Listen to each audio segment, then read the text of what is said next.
walls, eaves, and arches will conserve immutable the wisdom and the ancestral way of working of these craftsmen.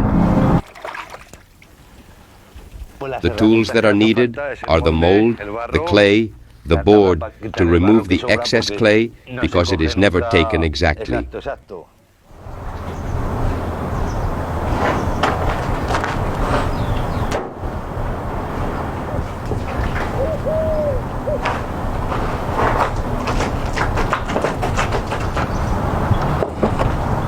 Now you have to take it out very carefully, especially those that have some drawing so that they are not deformed.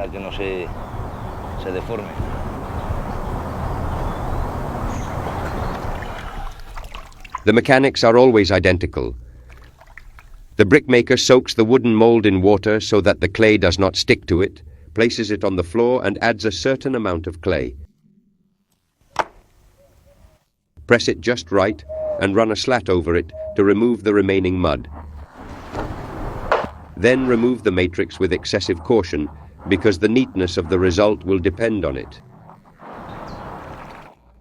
The drying time required for the parts depends directly on the weather. When the heat is pressing, 2 or 3 days will be enough.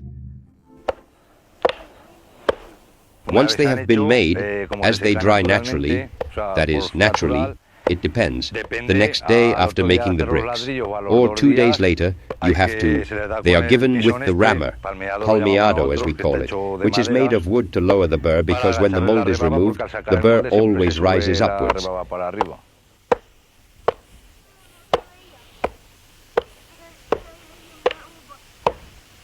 Then you have to trim them with a knife one by one as well, to make them as perfect as possible, even though they are handmade. With a knife, cut out the 4 sides so that they are as straight as possible. In the meantime, the artisan prepares a new batch, and first he must empty the kiln's boiler full of residues from the previous firing. It is necessary to remove the ashes that are nails, as it is cooked with wood, because there are nails, there is iron, and it melts. It is necessary to hit it with the mallow to split it and take it out to be able to cook it again. The entire boiler must be cleaned. The narrowness of this cavity adds difficulty to this costly task. A chain of work that makes it possible to remove in record time the ashes of some 15,000 kilos of firewood. I'm here in the boiler. I fill the baskets. I take it up through the door of the boiler to a colleague. The colleague takes it up a rope, and another colleague pours it into a bucket and then empties it on the ground.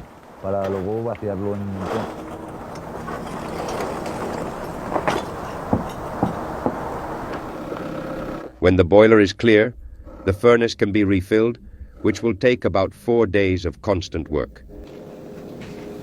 Its capacity ranges from 25,000 to 28,000 units, depending on the size of the bricks. The positioning is perfectly studied. We are putting them in line, leaving some holes for the fire to go up some bigger holes. Then we change them when we have already reached a few layers of brick. We put them in another way. Now we leave more holes for the fire to go up better. Well, the base where the bricks are being laid now are some arches, which is where we have been, where the ash has been taken out, some arches. Then it is leveled at the top with adobes and with some holes that are made here so that the fire rises in it. Then there are the bricks.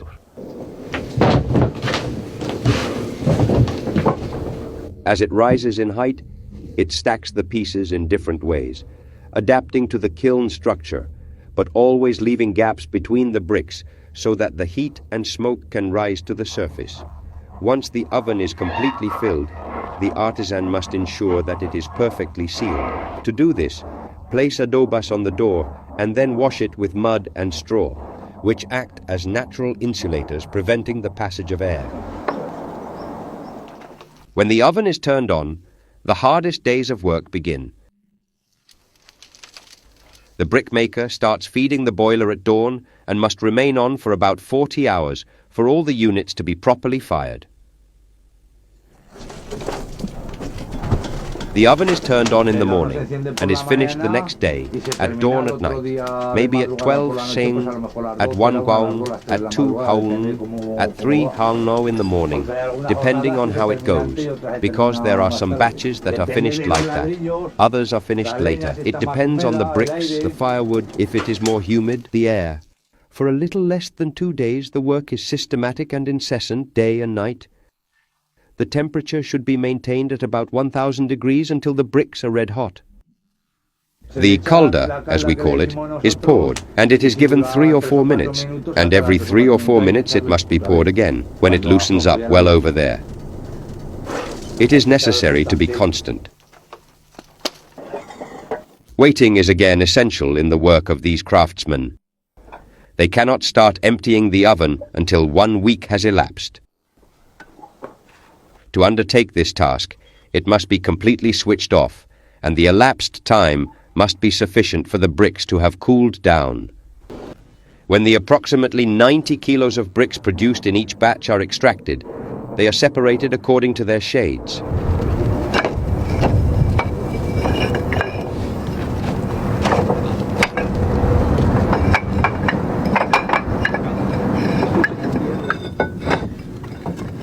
With the emptying of the kiln, which takes about 3 days, the brickmaker's work is coming to an end.